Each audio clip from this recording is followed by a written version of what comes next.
Bible ఆధునిక శాస్త్రాలను అధిగమించినదని నిరూపిస్తూ క్రీస్తును, బైబిల్ను తప్పుడుగా మాట్లాడుతున్న వారిని సవాల్ చేసి, వాదించి, ఓడించి, ప్రపంచ మేధావులారా ఖబర్దార్ అంటూ సింహగర్జన చేస్తున్న జయశాలి జయశాలి జయశాలి.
హెబ్రీయులకు రాసిన పత్రిక 4వ అధ్యాయము 4వ వచనం చూద్దాం. పౌలు హెబ్రీయులకు రాసిన పత్రిక 4వ అధ్యాయం 4వ వచనం. దేవుడు ఏడవ దినమందు తన కార్యములన్నిటినీ ముగించి విశ్రమించాను. ఆ వచనాన్ని మీరందరూ మీ బైబిల్లో పరిశోధనాత్మకమైన దృష్టితో ఆలోచించాలని మనవి. దేవుడు తండ్రి ఏడవ దినమందు తన కార్యములన్నిటినీ ముగించి విశ్రమించాను. తన పిల్లల కోసం ఆయన పడిన కష్టం విశ్వాన్ని కలిగించటంలో అది తన పనిగా భావించినట్టు మీకు అక్కడ వ్రాయబడింది చూడండి. ఈ విశ్వంలో ఇన్ని కోట్ల నక్షత్రాలు మన కొరకు కావాలని, ఆయన కొరకు కాదు. సూర్య కుటుంబం కూడా మన కొరకే కావాలి, ఆయనకు అవసరం లేదు. మహాకాశాలు పట్టజాలనంత మహా ఉన్నతమైన రూపాన్ని కలిగిన వారాయన మన తండ్రి. ఆయనకి ఈ విశ్వంలో ఉన్నది అవసరం లేదు. తన పిల్లలను పరలోకంలోకి చేర్చాలని, పరలోకానికి చేర్చటానికి ఒక పరీక్ష నిర్వహించిన తరువాతే పరలోక ప్రవేశాన్ని ఇవ్వాలని దేవుడు సంకల్పించిన సంకల్పాన్ని ప్రారంభ దినం నుండి చెబుతున్నాను. అనాది సంకల్పం. జగత్తు పునాది వేయబడక మునుపే దేవునిలో ఉన్నవారు మీరంతా. దేవుని చిట్టలో, దేవుని గ్రంథములో ఉన్నవారు మీరంతా. మీరెవరు అనామకులు కారు, అనాథలు కారు. మీరు చాలా గొప్పవాళ్ళండి మీరంతా. ఎందుకంటే మీరు కావాలని, నేను కావాలని ఆయన కోరుకున్నది ఇప్పుడు కాదండి, ఈనాటి మాట కాదు. జగత్తు పుట్టి 1500 కోట్ల సంవత్సరాలు అయిందని మనం అనుకుంటే, జగత్తు పుట్టక ముందే నువ్వు కావాలని దేవుడు కోరుకున్నాడు అంటే, ఆలోచనలో సృష్టి కంటే ప్రథముడవు. ఆలోచనలో దేవునికి నువ్వే మొదటి వాడవు. నీ కొరకు చేయబడిన ఈ ప్రకృతి, ఈ ప్రకృతిలోనివన్నీ మీకు ఇష్టమని మర్చిపోకండి. ఈ నడినెత్తి నుండి అరికాల వరకు ఉన్న అవయవ నిర్మాణం ఉందే, వాటికున్న అవసరతలు ఉన్నాయే, ముక్కు, ఎన్నో వాసనలు చెప్పగలుగుతుంది. పోనీలే ఏదో ఒక వాసన పెట్టేద్దాం, వాళ్ళే పీల్చుకుంటారు అని దేవుడు చేశాడా మనల్ని? ఆయన ప్రకృతిలో ఎన్ని సువాసనలను పుట్టించాడో, కలిగించాడో, అన్ని సువాసనలను ఆస్వాదించగలిగిన నాసికను దేవుడు నీకు ఇచ్చాడు, నాకు ఇచ్చాడు.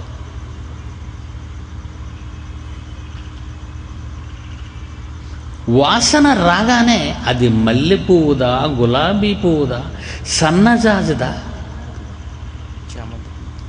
చామంతిదా, ఎలా చెప్పగలుగుతున్నారు మీరు? ఎలా చెప్పగలుగుతున్నారు మీరంతా? అందరికీ ఉన్నదే ఒకే ముక్కు. ఆ ముక్కులో మరి ఆ లోపలి చర్మం, ఆ సెన్సర్స్ అంటారు దాన్ని, ఎలా చెప్పగలుగుతున్నాయి? ఏ మనిషి అయినా బొమ్మను యథాతథంగా చేయగలడేమో కానీ ఈ గుణాలను మాత్రం చేయలేడు. మనిషి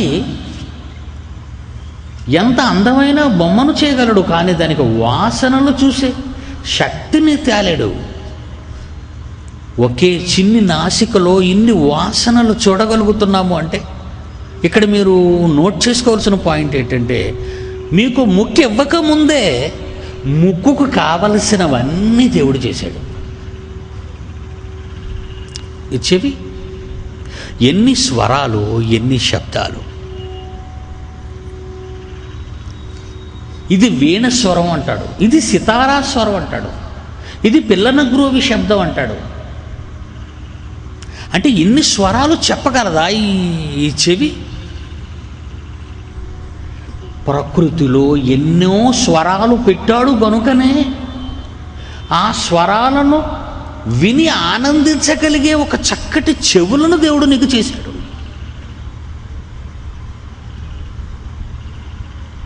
ఏమండి? నాలుక, నాలుక ఒకటేనండి, అదేం రంగులు మార్చదు, రూపాలు మార్చుకోదది. ప్రకృతిలో ఎన్ని రుచులు పెట్టాడో, ప్రకృతిలో ఎన్ని రుచులు పెట్టాడో ప్రతి రుచిని కూడా ఇలా నోటులో పెట్టగానే చెబుతుంది అది. ఇక నడినెత్తు నుండి అరికాల వరకు ఒక్కో అవయవం గురించి చెప్పుకుంటూ పోతే అద్భుతం అండి. మనం అడిగామండి, దేవుడా నాకు ఒక నాలుక ఇచ్చావు, మంచి మంచి రుచులు పెట్టవా అని ఎప్పుడైనా అడిగారా మీరు? దేవుడా నాకు మంచి ముక్కిచ్చావు, మంచి మంచి వాసనలు చూపించవా అని ఎప్పుడైనా మీరు అడిగారా?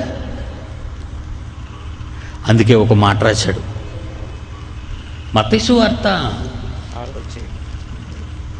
6వ అధ్యాయం 8వ వచనం చూడండి ప్రియులారా. మీరు మీ తండ్రి అయిన పరలోకపు తండ్రి నన్ను అడగక మునుపే మీకు అవసరమైనవేవో ఆయనకు తెలియను. నాకు తెలీదా అన్నాడు ఆయన. నాకు తెలీదా అవన్నీ? ప్రియులారా, ఈ మాట ఎంత అద్భుతం అండి. ఈరోజు ప్రకృతిలో నీకు అవసరమైనవన్నీ చేశాడు. నీకు అవసరమైనవన్నీ చేసి అది ఎవరి పని అంటున్నాడు? ఎబ్రీ పత్రిక 4వ అధ్యాయం 4వ వచనంలో నీకు అవసరమైనవన్నీ పనులు ఆయన చేసి దేవుడు 7వ దినమందు తన కార్యములన్నిటినీ ముగించి అంటున్నాడు. చూడండి, మీకోసం అతను చేసిన పనులు కష్టం తన కష్టంగా భావించుకున్నాడు. ఎవరైనా చెప్పారా అండి? దేవుడు తన కార్యములన్నీ ముగించుకుంటాడు, మనకెందుకులే అనుకుంటున్నారు అప్పుడు ఎవరైనా? దేవుడు తన కార్యాలు ఇవన్నీ ఆయనకెందుకండి? ఇవన్నీ నీ పువ్వులు అవసరం ఆయనకి? నీ పువ్వులు ఏమైనా అవసరమా? వద్దు. నీ పళ్ళు ఏమైనా తెమ్మన్నాడా ఆయన? నిన్ను పలహారం ఏమైనా తెమ్మన్నాడా? లేదే. నీ పువ్వులొద్దు, నీ కాయలొద్దు, నీ పళ్ళొద్దు, మరి ఏం కావాలి తండ్రి? నువ్వు కావాలి, నువ్వు కావాలి. ఇవన్నీ నేను నీకు ఎందుకు ఇచ్చానో తెలుసా? ఇవన్నీ అనుభవించే నువ్వు నా కోసం బ్రతకాలి. నువ్వు నా కోసం బ్రతకాలని, నన్ను అర్థం చేసుకోవాలని, నా కష్టాన్ని నీకిష్టమైన వాటన్నిటినీ నా కష్టంతో నా పనిగా చేశాను అన్నాడు దేవుడు ఇక్కడ.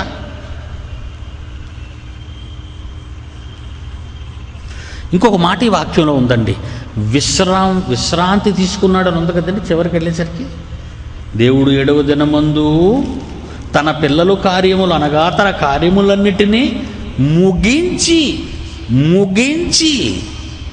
ముగించి విశ్రాంతిలోనికి వెళ్ళాడు. ఏమండి, 7వ దినం లోగా కాకపోతే 20వ దినంలోగా చేసుకోవచ్చు కదండి. ఆయన 7వ దినంలోగా 6 దినాలకు మొత్తం పూర్తి చేసేసుకోవాలండి. పుట్టించినోడు ఆయనే కదా. ఓ 10 రోజులు ఎక్కువ తీసుకోవచ్చు కదా, ఒక 20 రోజులు ఎక్కువ తీసుకోవచ్చు కదా అనుకుందాం మనం. ఎవరండి ఆయన అడిగేవాళ్ళు? నువ్వెందుకు 6 రోజుల్లో ముగించావు, 3 రోజుల్లో ముగించవచ్చు కదా, 10 రోజుల్లో ముగించవచ్చు కదా అని ఆయన అడిగిన వాళ్ళు ఎవరున్నారు? ఎవరు లేరే. మరి ఏంటి, ఎందుకు అలా చేశాడు? ఒక పంక్చువాలిటీని ఆయన ఎందుకు ఉపయోగించుకున్నాడు? అలసిపోయినంత వరకు పని చేశాడు. ఆ టైంలోగా తన పిల్లల కొరకు అన్నీ చెయ్యాలని అనుకొని, తన పిల్లలకు ఆ కాలంలోగా అన్నీ ముగించాలనుకొని, మీరు కావాలని, మీరు రావాలని, మిమ్మల్ని చేయాలని ఆయన అనుకున్న కాలానికి ఆయన చేశాడండి తన కొడుకును చూడడానికి. అలా చేసిన ఆయన విశ్రాంతిలోకి వెళ్ళాలా అండి? వెళ్ళాడండి. అంటే విశ్రాంతి ఎవరికి అవసరం చెప్పండి ఇప్పుడు మీరు? రోజుకి తిని నిద్రపోయేవాడికి విశ్రాంతి అవసరమా అండి? రోజుకి తిని నిద్రపోయేవాడికి విశ్రాంతి అవసరమా? లేదండి. కష్టపడేవాడికి విశ్రాంతి అవసరం. నీ కన్న తండ్రి విశ్రాంతి తీసుకున్నాడు అంటే కన్న తండ్రి నీ గురించి పడిన కష్టం విశ్రాంతి తీసుకోవలసినంతగా కష్టపడ్డాడు. అది మీరు నోట్ చేసుకోవాలి. దేవుడు కష్టమేంటి అనుకుంటున్నారా? విశ్రాంతి తీసుకోవలసినంత కష్టమండి అయింది. దేవునికి కష్టం ఏంటి అని మీరు అనుకుంటున్నారు కదా. విశ్రాంతి తీసుకోవలసినంత కష్టపడ్డాడండి ఆయన. ఎవరి కోసం? తన పిల్లల కోసం అండి, తన పిల్లల కోసం. 4వ అధ్యాయంలో హెబ్రీ పత్రికలో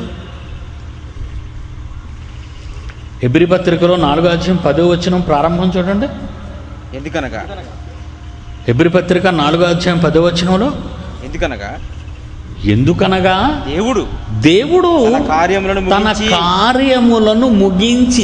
కార్యములను ముగించి ఎవరి కార్యాలు? మీ కార్యాలు. తానన్న దగ్గరల్లా మీరు పెట్టుకోవాలి. దేవుడు మన కార్యములను ముగించి విశ్రమించిన ప్రకారము, మన కార్యములను ముగించి విశ్రమించాడు. మన కార్యాలను ముగించాడు, మన పనులన్నీ చేసేసాడు. అలసిపోయాడు, విశ్రాంతిలోకి వెళ్ళాడు. ఆదికాండం 2వ అధ్యాయం 2వ వచనం 3వ వచనం మన పిల్లలు ప్రతిరోజు చదువుతున్నారు కదా. ఏనా? ఆదికాండం 2వ అధ్యాయం 2-3 వచనాలు.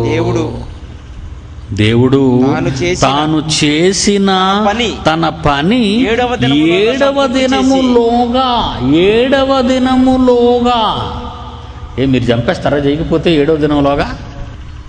ఎవరికండి ఆయన సంజాయిషి చెప్పాలి? 7వ దినంలోగా పూర్తి చేయాలన్న పదప్రయోగం చూడండి, ఎంత చక్కని పదం.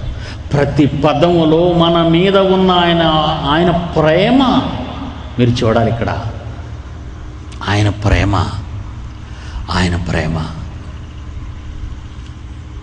ఏమన్నాడంటే, దేవుడు తాను చేసిన తన పని 7వ దినములోగా పూర్తి చేసి అని ఉంచండి. లోగా పూర్తి చేసి.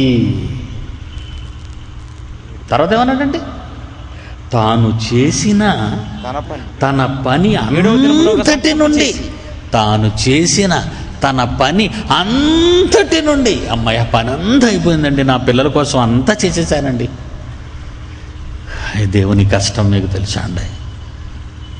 అమ్మయ్య నా కొడుకు వస్తున్నాడండి, నా కొడుకుని ప్రకృతిలో ప్రవేశపెట్టబోతున్నాను, నా కుమారుడి భూమి మీద ఈ విశ్వంలో పెట్టబోతున్నాను, ఈ పంచభూతాల మధ్య నా పిల్లల్ని పెట్టబోతున్నాను. అమ్మయ్య నా పని అయిపోయింది, నా పని పూర్తి చేసేసాను.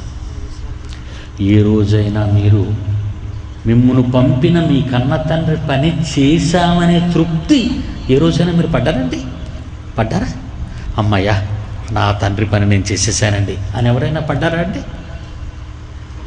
అలా పడకపోగా ఏమంటాం తెలుసండి? అమ్మయ్యా, దేవుడి దేవాల పెద్ద పిల్లాడికి పెళ్ళి అయిపోయిందండి, అమ్మయ్య కూతురు కూడా పెళ్ళైపోయిందండి, ఇల్లు కూడా కట్టేశానండి, వెల్ సెటిల్డ్ అండి. ఒక అమ్మాయి అమెరికాలో సెటిల్ అయిపోయింది, అబ్బాయి ఆస్ట్రేలియాలో సెటిల్ అయిపోయాడు, నేను మరి అటు ఇటు చూసి శ్మశానంలో సెటిల్ అయిపోతాను.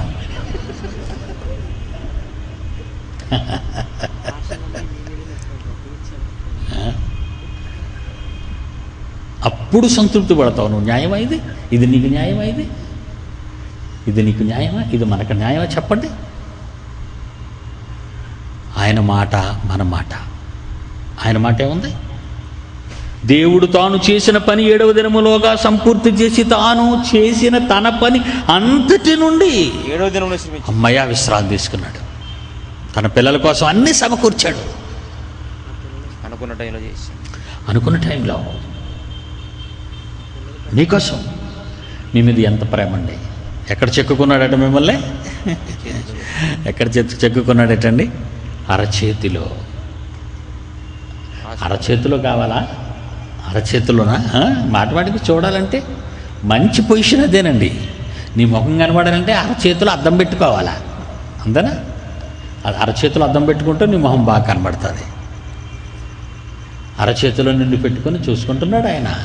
అరచేతిలో నిన్ను, నీ ఫోటో పట్టుకున్నాను, తర్వాత అటక మీద పెడతానన్నాడా? అరచేతిలో చెక్కుకున్నానన్నాడా? నీ ఫోటో నా చేతిలో నువ్వు జ్ఞాపకం వచ్చినప్పుడు చూసుకుంటాం. కుమారుడు ఎంతసేపు మాట్లాడు, పరస్ తీసినప్పుడు చూసుకుంటాం. మన శ్రీమతిని, మన పిల్లల్ని. ఏదైనా దేశం వెళ్ళిపోయాం అనుకోండి, అప్పుడప్పుడు మన పిల్లలు చూడాలనుకోండి, అప్పుడప్పుడు మన పరస్ తీసి మన పిల్లలు చూస్తాం. లేదంటే మన టేబుల్ మీద పెట్టుకుంటాం భార్య ఫోటో, పిల్లల ఫోటో. ఎప్పుడు చూస్తావు? ఇంటికి వచ్చినప్పుడు, టేబుల్ మీద ఉన్నప్పుడు. ఎప్పుడైనా కాఫీ తాగడానికి క్యాంటీన్కి ఇక్కడ క్యాష్ తీసినప్పుడు, నీ పరస్ తీసినప్పుడు చూసుకుంటావు. కానీ దేవుడు నిన్ను ఎక్కడ చెక్కుకున్నాడట? తన అరచేతులు చెక్కుకున్నాడు. ఎంత ప్రేమ అండి మీ మీద ఆయనకి! ఏంటండి ఆ లవ్? ఏంటండి అది? ఆ లవ్ అనేది లవ్. దేవుడు నిన్ను ఎంతగా ప్రేమిస్తున్నాడన్న సంగతి నీకు తెలుసా? దేవుడు లోకమును ఎంతో, ఆ లోకంలో నేను గొట్టంగా అనుకుంటావు. దేవుడు లోకమును ఎంతో అంటే లోకాన్ని కదా, నన్ను కాదు కదా, నేను మామూలు అనుకుంటావా? లేదండి, నిన్నే. దేవుడు నన్నెంతో అనాలి నువ్వు. నన్నెంతో ప్రేమించాడు దేవుడు. ఎంత ప్రేమించాడంటే, ముదిమి వచ్చి వరకు ఎత్తుకొని వాడను నేనే. ఇంకో మంచి మాట చూద్దామండి. నిర్గమాకాండం 20వ అధ్యాయం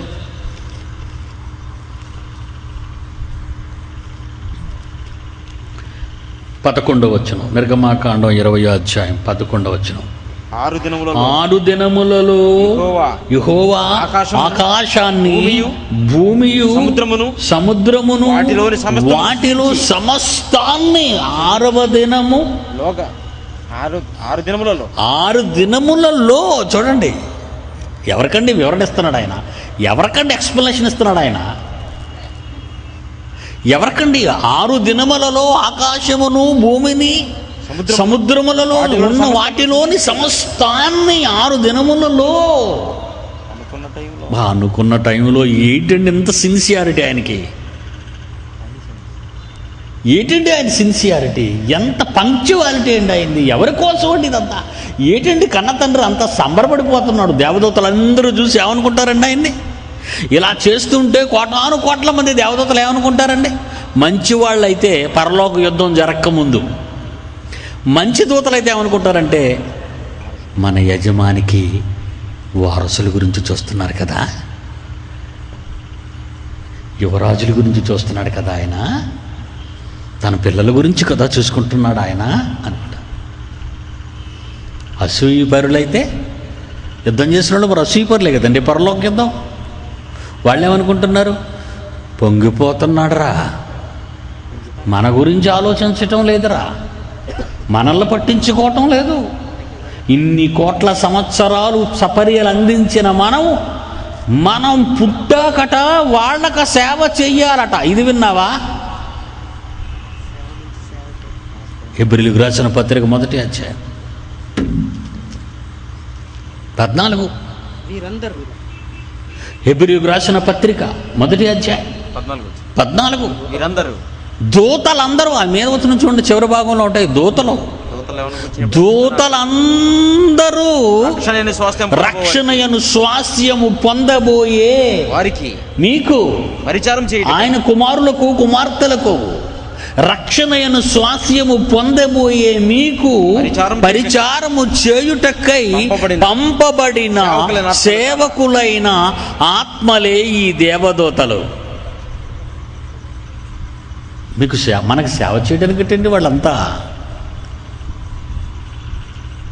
లాజర్ గారు చనిపోయారు.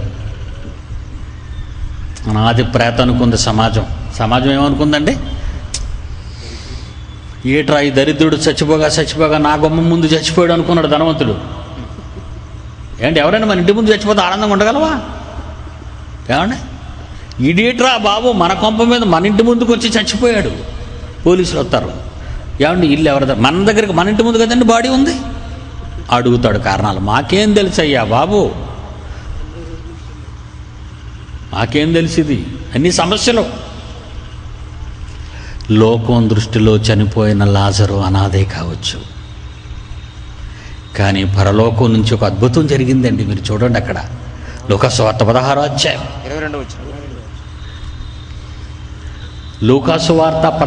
అధ్యాయం 22వ వచనం. ఆ దరిద్రుడు చనిపోయి దేవదూతలు వచ్చేటండి. చూడండి, దేవదూతలు వచ్చేటండి. దేవదూతలు ఎక్కడి నుంచి? పరదైసుకు ఆహ్వానం పలకటానికి. అది ఎవరికి కనబడతారో దేవదూతలు? నిజముగా దేవుని కొరకు మరణించిన వారే వారిని చూడగలరు. మరి అనాథ ప్రేత దగ్గర ఏం జరుగుతున్నాయి? డిస్కషన్స్. ఎలా చచ్చిపోయాడు, ఎందుకు చచ్చిపోయాడు?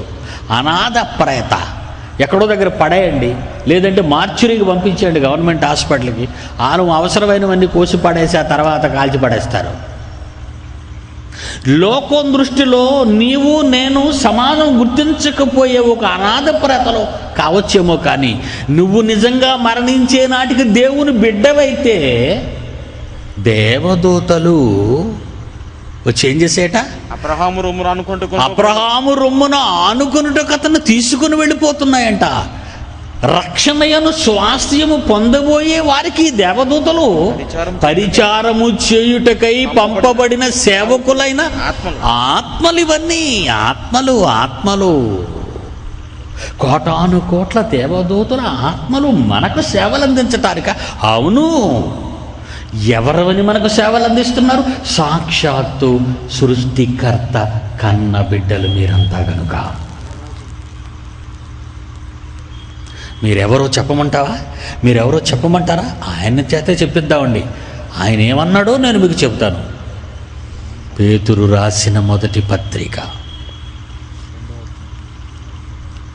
2వ అధ్యాయము 9వ వచనం. మీరెవరో చెప్తున్నాడు చూడండి.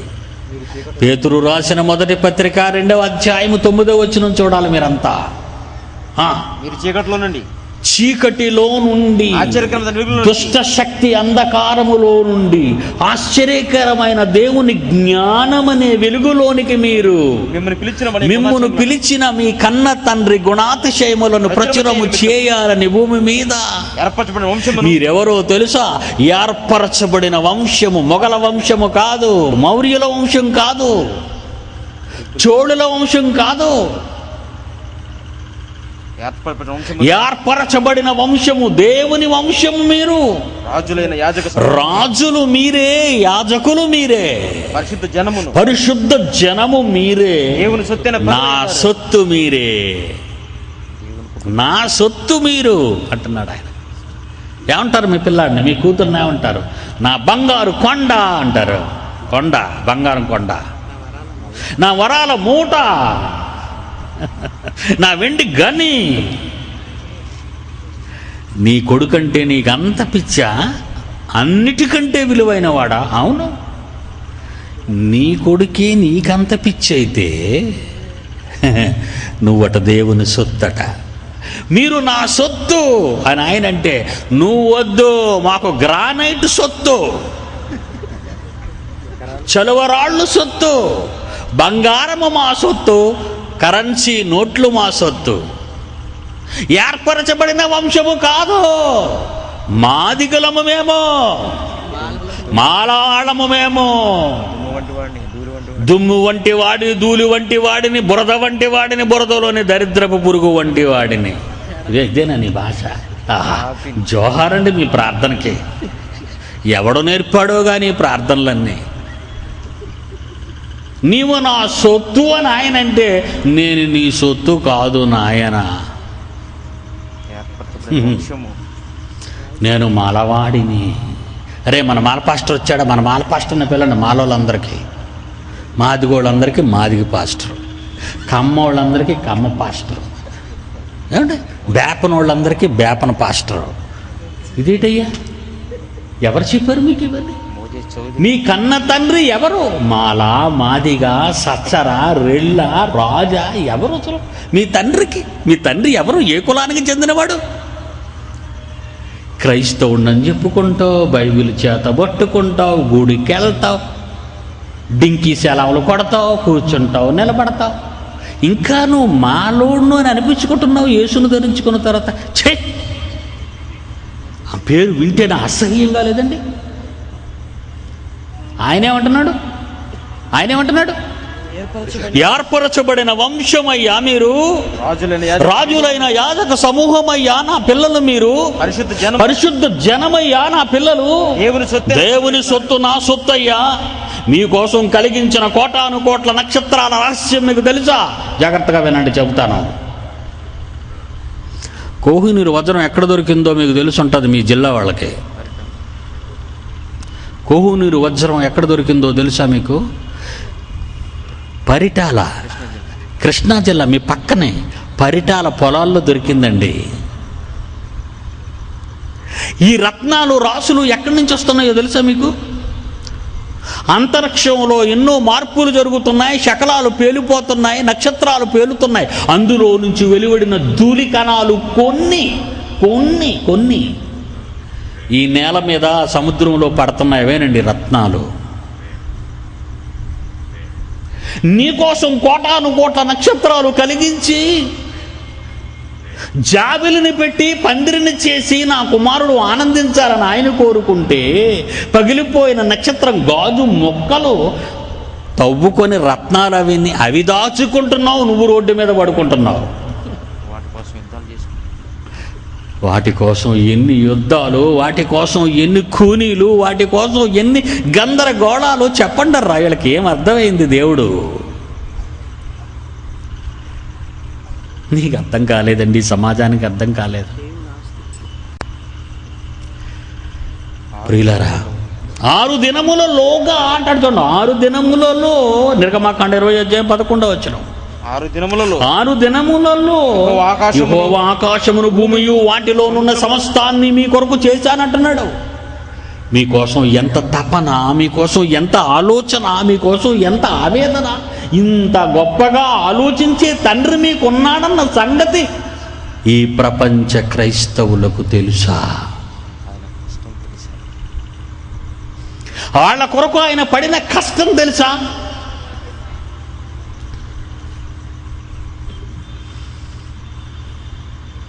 ఈ భూమి మీద ఉన్నాయే అవన్నీ ఏమైపోతున్నాయో తెలుసా? మిమ్మల్ని బ్రతికించడానికి ఏమైపోతున్నాయండి?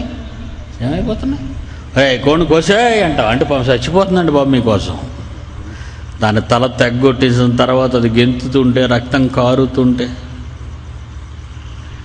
ఒక మేక దాని తల తెగ్గొట్టిన తర్వాత అది గెంతుతుంటే, ఆ తలలో ఉన్న కళ్ళు తెరుస్తూ మూసుకుంటుంటే, అది అరుస్తుంటే, శబ్దం ఆగిపోతే, ఒక కూర మొక్కను కోస్తున్నావు, ఒక కాయగూరను కోస్తున్నావు, ఒక గొర్రెను కోస్తున్నావు, ఒక కోడిని కోస్తున్నావు. ఎందుకో తెలుసా? నిన్ను బ్రతికించటానికి దేవుడు ప్రకృతిలో తన దైవత్వాన్ని పెట్టాడు. తన రెక్కల కష్టాన్ని హరింపచేస్తున్నాడు. చూడండి, తన రెక్కల కష్టాన్ని హరింపచేస్తున్నాడు మీతో. మీరు బ్రతకాలంటే నాయన అవన్నీ చావాలి కదా. చావద్దా మరి? అవి చావకపోతే నువ్వు చచ్చిపోతావు. వరి కొయ్యవా? కోతలు చెయ్యవా? ధాన్యం ఆడించవా? బియ్యం తెచ్చుకోవా? వండుకొని తినవా? నువ్వు తినాలి. నువ్వు తింటే బ్రతుకుతావు. మరి దేవుడు అవి చచ్చిపోతామని చావని నాయన, అవి చావాలి, మీరు బ్రతకాలి.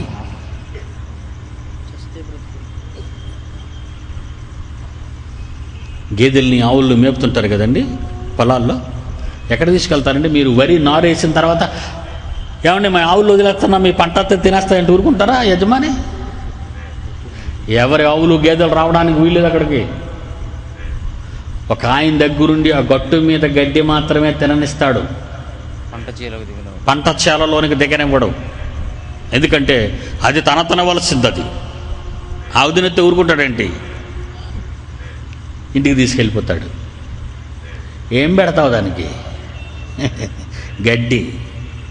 గడ్డేనే. మరి దాని ధాన్యం ఏం చేసావు? ధాన్యం నాకు, మరి గడ్డి దీనికి.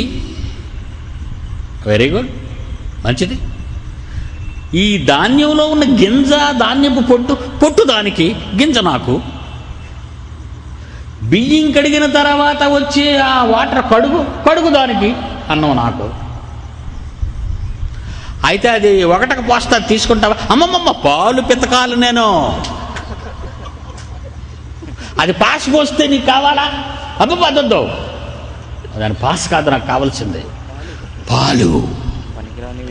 పనికిరానివన్నీ దానికి పెట్టావు, పనికొచ్చేది నీకిస్తుంది. ఎవరు నేర్పించారు దానికి ఆ జ్ఞానం? ఆలోచించినప్పుడేనా? ఎవరు నేర్పించారు దానికి ఆ మహాజ్ఞానం? దాత, దైవత్వం. రోమిలకు రాసిన పత్రిక అదే బాబు చెప్పాడు, మొదటి అధ్యాయం. రోమిలకు రాసిన పత్రిక మొదటి అధ్యాయము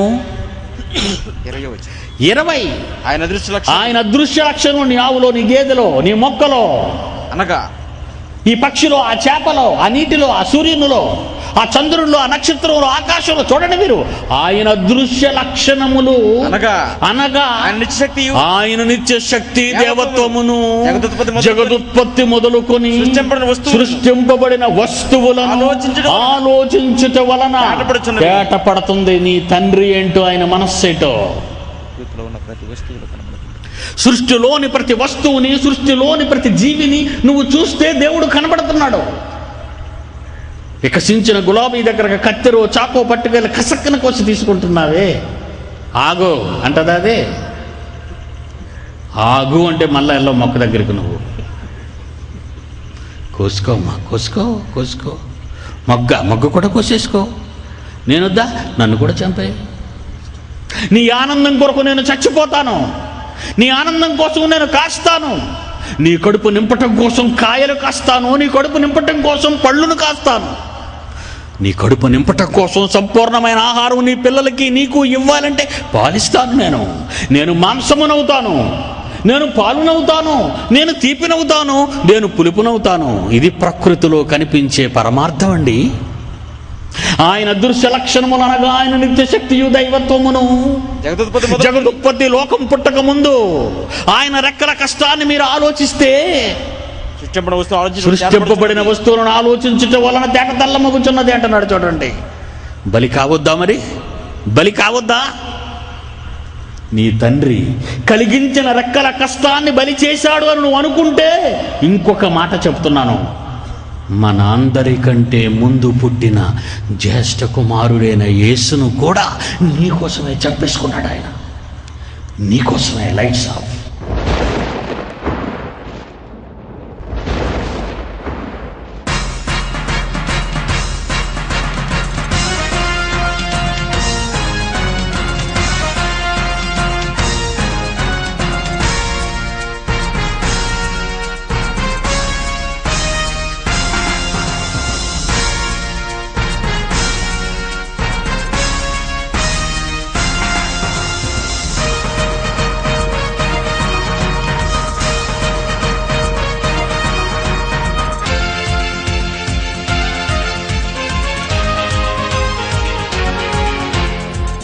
గెలిచి మృతి నుండి లేచి సాతాను పైన విజయాన్ని పొందిన క్రీస్తేసే జయశాలిరా. పాపము లేని ఆయనలోని పాపముందని చూపించేవారే ఆనాడెవరు లేరురా. యేసే పవిత్రుడని ప్రకటిస్తాము, దేవుని కుమారుడని ఒప్పిస్తాము, పాపం లేదని రుజువే చూపిస్తాము, మరణించి లేచాడని ప్రకటిస్తాము. క్రీస్తేసే జయశాలి, క్రీస్తును ధరించిన ప్రతివాడు జయశాలిరా. మరణాన్ని గెలిచి మృతి నుండి లేచి సాతాను పైన విజయాన్ని పొందిన క్రీస్తేసే జయశాలిరా. పాపము లేని ఆయనలోనే పాపముందని చూపించేవారే ఆనాడెవరు లేరురా.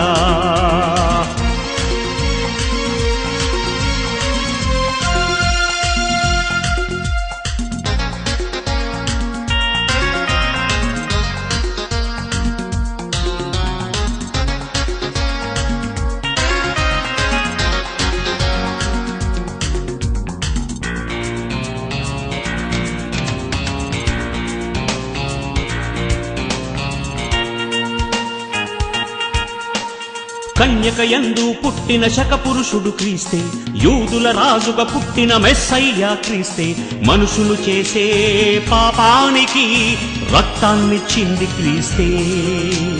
సిలువ పైన మరణించి ముందుగానే ప్రకటించి మృత్యువును జయించినాడురా. మనుషులంతా ఒకటేనని పరమ తండ్రి తనయులు అని తండ్రి గూర్చి తెలిపినాడురా. బ్రతుకుకు బలి కావాలి, బ్రతుకుటకు చావాలి, క్రీస్తేసే బలి కావాలి, నిత్య జీవానికి క్రీస్తే బలి కావాలిరా. మరణాన్ని గెలిచి మృతి నుండి లేచి సాతాను పైన విజయాన్ని పొందిన క్రీస్తేసే జయశాలిరా. పాపము లేని ఆయనలోని పాపముందని చూపించేవారే ఆనాడెవరు లేరురా.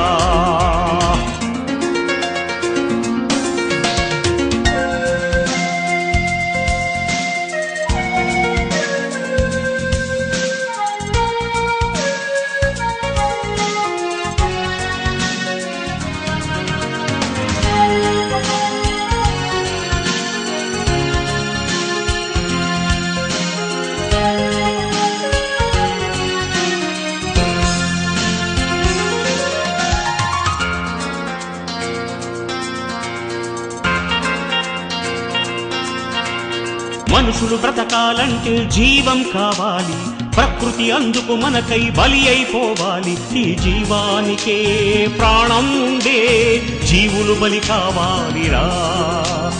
జీవహింస పాపమని జంతు బలిని ఆపమని జంతువులను తినుటలేదా. కోడి మేక మాంసమని ఆకు కూరగాయలని కోసుకుని తినుటలేదా. బ్రతుకుకు బలి కావాలి, బ్రతుకుటకు చావాలి, క్రీస్తేసే బలి కావాలి, నిత్య జీవానికి క్రీస్తే బలి కావాలిరా. మరణాన్ని గెలిచి మృతి నుండి లేచి సాతాను పైన విజయాన్ని పొందిన క్రీస్తేసే జయశాలిరా. పాపము లేని ఆయనలోని పాపముందని చూపించేవారే ఆనాడెవరు లేరురా. యేసే పవిత్రుడని ప్రకటిస్తాము, దేవుని కుమారుడని ఒప్పిస్తాము, పాపం లేదని రుజువే చూపిస్తాము, మరణించి లేచాడని ప్రకటిస్తాము. క్రీస్తేసే జయశాలి, క్రీస్తును ధరించిన ప్రతివాడు జయశాలిరా. మరణాన్ని గెలిచి మృతి నుండి లేచి సాతాను పైన విజయాన్ని పొందిన క్రీస్తేసే జయశాలిరా. పాపము లేని ఆయనలోని పాపముందని చూపించేవారే ఆనాడెవరు లేరురా.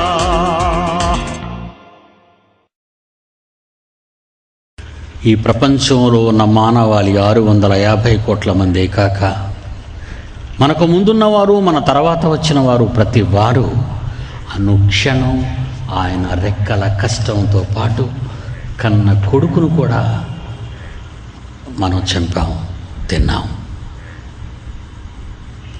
ఈరోజు మనం జీవం కలిగి ఉన్నామంటే కారణం కన్న తండ్రి చేతుల కష్టమే కాదు, కన్న తండ్రి కన్న తొలిచూలు కుమారుడు యేసును కూడా నీకోసం అర్పణ చేశాడు. ఎవరి మీద ఆయనకి ఎక్కువ ప్రేమ? యేసు మీద, మీ మీద? చెప్పండి. మీ మీదే. యేసు మీదే ఎక్కువ ప్రేమ ఉంటే యేసును మన కొరకు చంపేవాడు కాదు ఆయన. యేసును మనకంటే ఎక్కువగా ఆయన ప్రేమిస్తే యేసును ఆయన చంపుకోడు. నిన్ను ప్రేమించాడు, నన్ను ప్రేమించాడు మహనీయుడు. మన కన్న తండ్రి ప్రేమ ఎంత గొప్పది.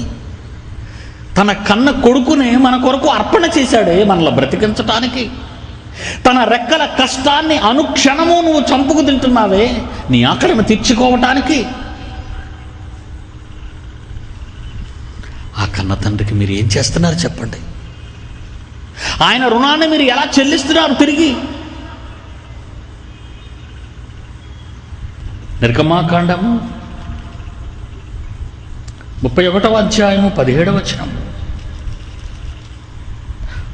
6 దినములు యెహోవా భూమి ఆకాశములను సృజించి, చూడండి అక్కడ 6 దినములు యెహోవా భూమి ఆకాశములను సృజించి 7వ దినమున పని మాని అని పదం ప్రయోగించాడు. చూడండి అక్కడ 7వ దినమున పని మానేశాడు. ఎందుకంటే తన పిల్లల కొరకు తాను చేసిన పనులన్నీ పూర్తయిపోయాయి, పని మానేశాడు.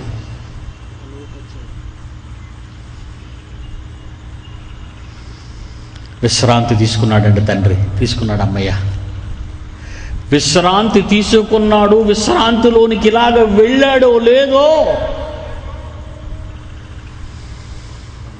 ఎవరిని మృంగుదును అని వెతకుచూ తిరుగుచున్న దుష్ట శక్తి, దానికివ్వని లోకాన్ని, అది పొందని పరలోకాన్ని నిన్ను కూడా ఎలా వెళతావో, ఎలా పోనిస్తానో చూస్తాను అని కత్తిగట్టి కట్టగట్టి దేవునిపై ఉన్న కోపాన్ని పరలోకం ఇవ్వలేదని యుద్ధంలో ఓడిపోయి గెంటి వేయబడిన దుష్ట శక్తి అమాయకులైన దేవుని పిల్లలను కాటేసింది. ఎవరిని మృంగుదును అని.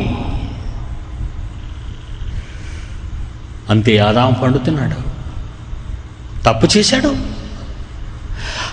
అంతవరకు చేసిన తన రెక్కల కష్టాన్ని మానవుడు చేసిన తప్పుతో ఏం చేశాడో ఒకసారి మీరు 2 కళ్ళతో చదవండి. ఆదికాండం 3వ అధ్యాయం, ఆదికాండం 3వ అధ్యాయం 17. ఆయన ఆదామును చూచి, నీ భార్య మాట విని తినవద్దని నేను నీకు ఆజ్ఞాపించిన వృక్ష ఫలము తింటివి కనుక నీ నిమిత్తము ఈ నేల నా కష్టాన్ని నేనే శపిస్తున్నాను అన్నాడు. చూడండి, ఎందుకండి ఇంత కష్టపడ్డాడు మహనీయుడు? మన కోసం ఇన్ని 100 కోట్ల సంవత్సరాల కాలములో ఎందుకండి ఇంత శ్రమ పడ్డాడు? తన మాట వినలేదే, తన కష్టాన్ని అతనే శపిస్తున్నాడు. నేలను శపించాను నందు. చూడండి, శపించేశాడట. ఇక తన రెక్కల కష్టాన్ని ఏం చేయాలనుకున్నాడు? తన రెక్కల కష్టాన్ని ఏం చేయబోతున్నాడు? బూడిద చేయబోతున్నాడటండి. బూడిద.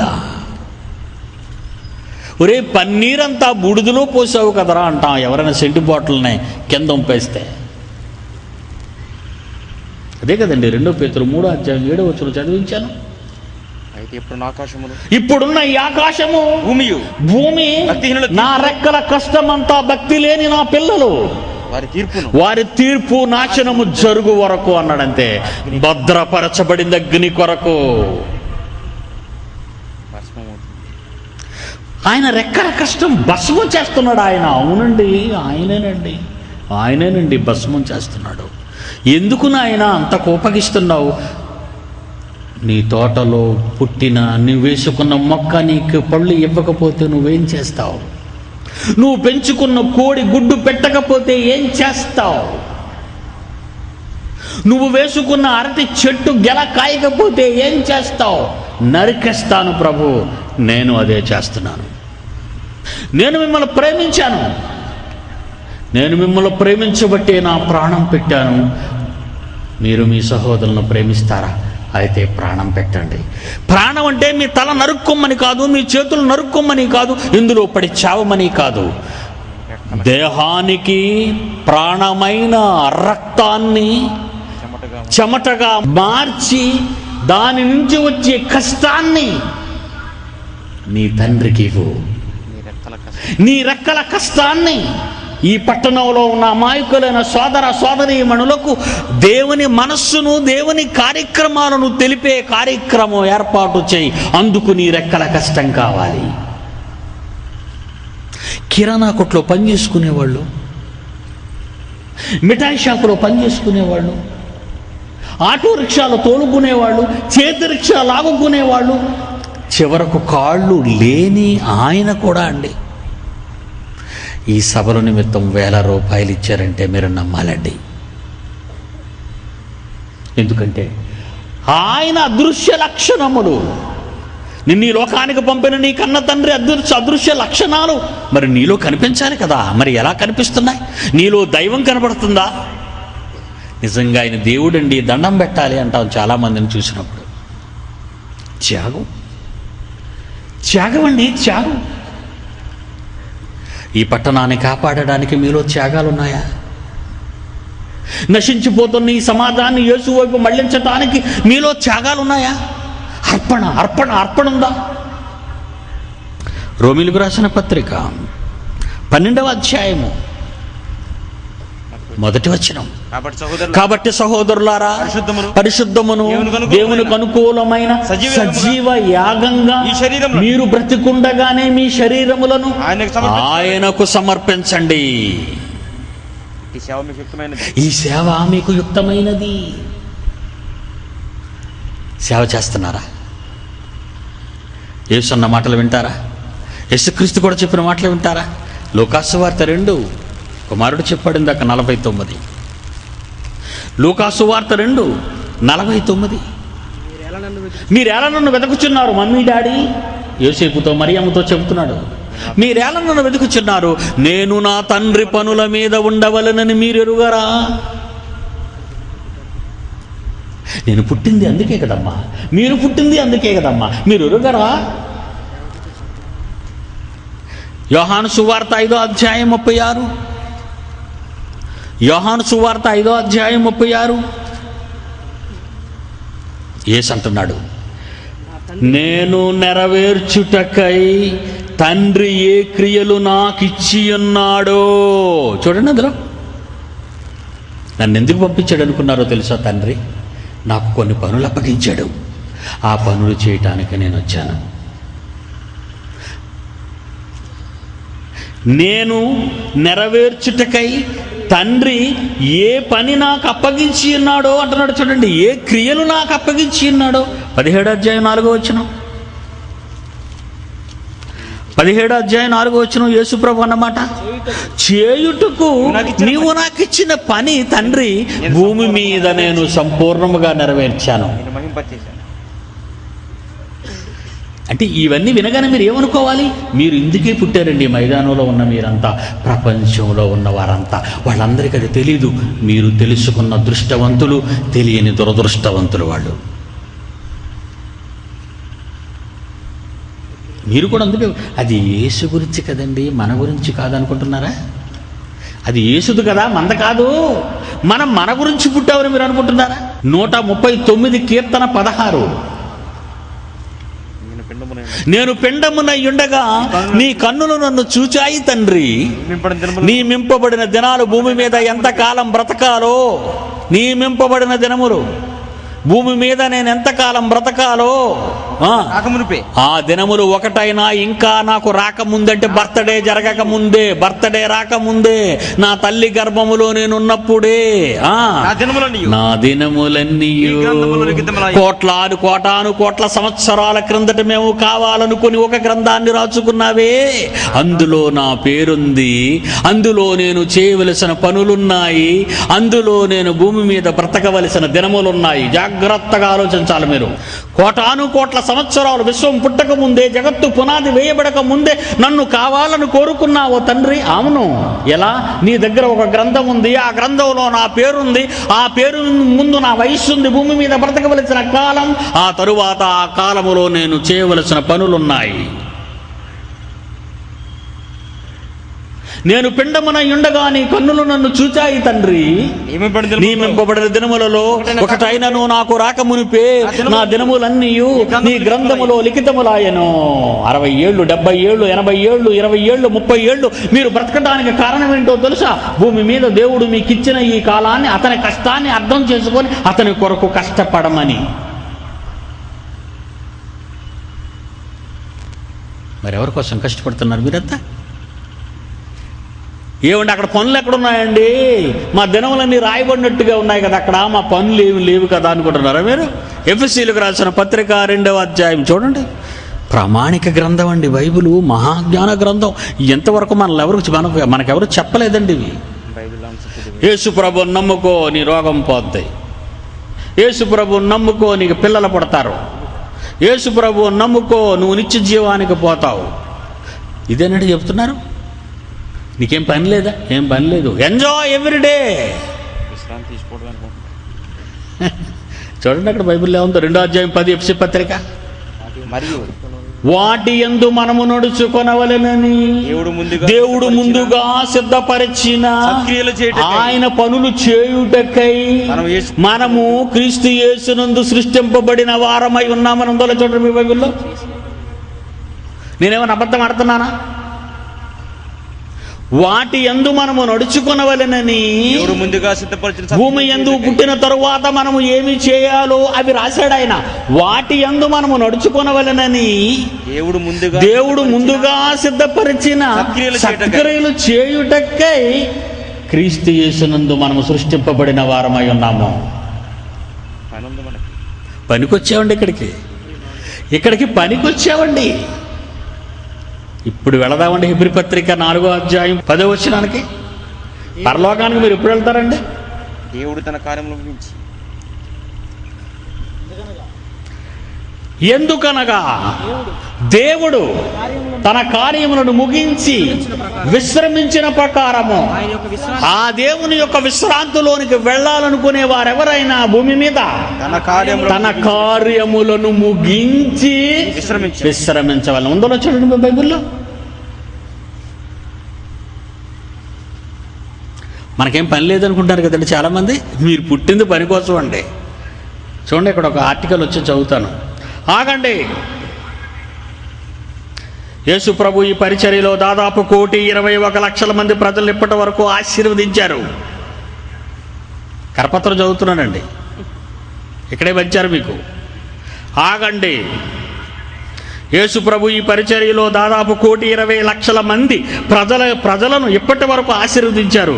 కుటుంబ సమస్యల, గొడ్రాలితనమా, బుద్ధి జ్ఞానముల కొదువా, ఆర్థిక ఇబ్బందులతో సతమతమవుతున్నారా, వ్యాధి రోగములతో బాధపడుతున్నారా? ఇయ్యండి కరపత్రాలు. చూసారా ఎలాట చెప్తున్నారు? ఇక మన కళ్ళు తెరిపించరండి వీళ్ళు. ఈ సమాజాన్ని దోచుకునే దోపిడి దొంగలు వీళ్ళంతా. దేవుని జ్ఞానాన్ని చెప్పకుండా దారి మళ్ళిస్తున్నారు వీడంతా. భూమి మీద పుట్టిన నీవు దేవుని కొరకు పుట్టావని, పని కోసం పుట్టావని నిన్ను మరిపించి నీకు పిల్లలు ఇస్తాడు, ఉద్యోగం ఇస్తాడు, డబ్బిస్తాడు, సుఖం ఇస్తాడు, రండి అంటున్నారు. ఎంత మోసం అండి. అందుకే ఒక మాట రాశాడు బైబిల్లో, కొరింథీయులకు రాసిన మొదటి పత్రిక. ఇలాంటి వాళ్ళ గురించి ఏమి రాశాడో చూడండి బైబిల్లో. కొరింథీయులకు రాసిన మొదటి పత్రిక 15వ అధ్యాయం 19వ వచనం. ఈ జీవితకాలము మట్టుకే మనము క్రీస్తును నమ్మిన ఎడల ప్రపంచంలో ఉన్న మనుషులందరికంటే దౌర్భాగ్యులమై ఉందుము. ఉందా బైబిల్? ఉందలే చూడండి, ఉందా? కొరింథీయులకు రాసిన మొదటి పత్రిక 15వ అధ్యాయం 19వ వచనం. ఈ జీవిత కాలం మట్టుకే మనము క్రీస్తునందు నమ్మిన ఎడల, క్రీస్తునందు విశ్వాసం ఉంచిన ఎడల, నిరీక్షణ ఉంచిన ఎడల మనుషులందరికంటే దౌర్భాగ్యులమై ఉందుము. ఆగండి. కుటుంబ సమస్యల, గొడ్రాలితనమా, బుద్ధి జ్ఞానముల కొదువా, ఆర్థిక ఇబ్బందులతో సతమతమవుతున్నారా, వ్యాధుల రోగములతో బాధపడుతున్నారా? ఈ మాట చదివాను కదండి. ఇప్పుడు వీళ్ళు రాసిన మాటలు, ఇప్పుడు దేవుడు రాసిన మాట. ఈ జీవిత కాలం మట్టుకే మనము క్రీస్తును నమ్మితే, నిరీక్షించు వారమైన ఎడల మనుషులందరికంటే దౌర్భాగ్యులమై ఉందుము. 60 ఏళ్ల కోసం ప్రభువు నమ్ముకుంటావా? నీ రోగాలు పోవాలని, నీ గొడ్రాలతనం పోవాలని, నీ కష్టాలు తీరాలని, అందుక నువ్వు యేసు నమ్ముతున్నావు. అలా అయితే యేసుక్రీస్తు ఎందుకు చచ్చిపోయాడు? అలా అయితే మొదటి నిబంధన సంఘం ఎందుకు చచ్చిపోయారు? వాళ్ళంతా దెబ్బలుతున్నారు. వాళ్ళంతా ఎందుకు అన్ని కష్టాలు పడ్డారు? ఒక స్టెఫెను ఎందుకో రాళ్లతో కొట్టబడి చంపబడ్డాడు. ఒక యాకోబు ఎందుకు తన తలను కత్తితో నరికించబడ్డాడు. ఈ భూమి మీద మనం పుట్టింది ఎవరి కోసమో తెలుసా? 4వ అధ్యాయం 34వ వచనం యోహాను సువార్త. 4:34 యోహాను సువార్త. యేసు వారిని చూచి, నన్ను పంపిన నా తండ్రి ఇష్టాన్ని నెరవేర్చుట, ఆయన పని తుదముచ్చుట, నాకు ఆహారం మీరెందుకు క్యారేజ్ తెచ్చారా నాన్న అంటున్నాడు. చూడండి, 1 పేతురు 4:1-2 వచనాలు. 1 పేతురు 4:1-2 క్రీస్తు శరీరమందు శ్రమపడెను, క్రీస్తు శరీరమందు శ్రమపడెను, క్రీస్తు శరీరమందు శ్రమపడెను. మీరంతా క్రైస్తవులు, క్రీస్తును ధరించుకున్నారు. మీరు వినాలి మాట. క్రీస్తు శరీరమందు శ్రమపడెను గనుక మీరును అట్టి మనస్సును ఆయుధముగా ధరించుకొని. శ్రమలండి, మనకు అన్ని శ్రమలు అని ఆయన అంటే, మీకు శ్రమలు తీసేస్తాం రండి అంటున్నారు వీళ్ళంతా. ఇది ఎక్కడ మాయబోదండి బాబు. యేసును నమ్ముకుంటే శ్రమలని ఆయన బైబిల్లో రాస్తే మీకు సమస్యలా అంటే ఇది క్రైస్తవుడు కాడా? వాడికి సమస్యలు లేవా? లేవంటే క్రైస్తవుడు కాదనే కదండి అర్థం. క్రైస్తవుడైనందుకు బాధ అనుభవించిన ఎడల, 1 పేతురు అదే అధ్యాయం 4:16 ఉంది. క్రైస్తవుడు ఎవడైనను క్రైస్తవుడు అయినందుకు బాధ అనుభవించిన ఎడల సిగ్గుపడక కష్టాలన్నీ పోవునట్లు ప్రార్థన చేయండి అని లేదు అక్కడ. చూడండి, ఎవడైనను క్రైస్తవుడైనందుకు బాధ అనుభవించిన ఎడల అతను సిగ్గుపడక ఆ పేరును బట్టి దేవుని మహిమపరచాలి. కష్టాలు వచ్చాయి కనుక దేవుని మహిమపరచు, కష్టాలు తీసేయమని ప్రార్థన చేయడం కాదు. జాగ్రత్తగా ఉండండి, ప్రార్థన చేసుకుందాం. తండ్రి, మీ కష్టాన్ని మీ పిల్లలతో చెప్పాను, మీ పిల్లలు విన్నారు. విత్తబడిన మాటలో ప్రయాసపడిన ప్రయాసం వ్యర్థం కాకుండా పిల్లల జీవితాల్లో 100గా పండించమని బలమైన మీ వాక్యానికి అప్పగించి పిల్లలందరినీ నేను వెళ్ళిపోతున్నాను. వారిని, వారి కుటుంబాలని చల్లగా కాపాడి మీ కొరకు పనిచేసే వారిగా మార్చి రాబోయే మహాలోకాన్ని మీ చెంతకు మీ బిడ్డల్లో చేర్చుకోండి. యేసునామాని ప్రార్థన అడుగుచున్నాము తండ్రి, ఆమేన్. మన తండ్రిన దేవుని ప్రేమ, కుమారుడైన యేసుక్రీస్తు వారి కృప, పరిశుద్ధాత్మ దేవుని అన్యోన్య సహవాసం సదాకాలం మనందరికీ తోడైండు నడిపించునుగాక. ఆమేన్. జయశాలి కాలంగళం నుండి వెలువడిన ప్రపంచ మానవ శాస్త్రాలను తలక్రిందులు చేసే అద్భుత ప్రసంగ ఆడియో, వీడియో, సీడీలు మరియు డీవీడీల వరకు మమ్మల్ని సంప్రదించగలరు. మా చిరునామా Bible open university India international, Akkayapalem, Visakhapatnam, Andhra Pradesh, India. మా ఫోన్ నంబర్స్ 0891-2745-745, 2720027, 259-7799. మా వెబ్సైట్ www.bibleverdict.org మరియు మా ఇమెయిల్ vouindia@ed.net.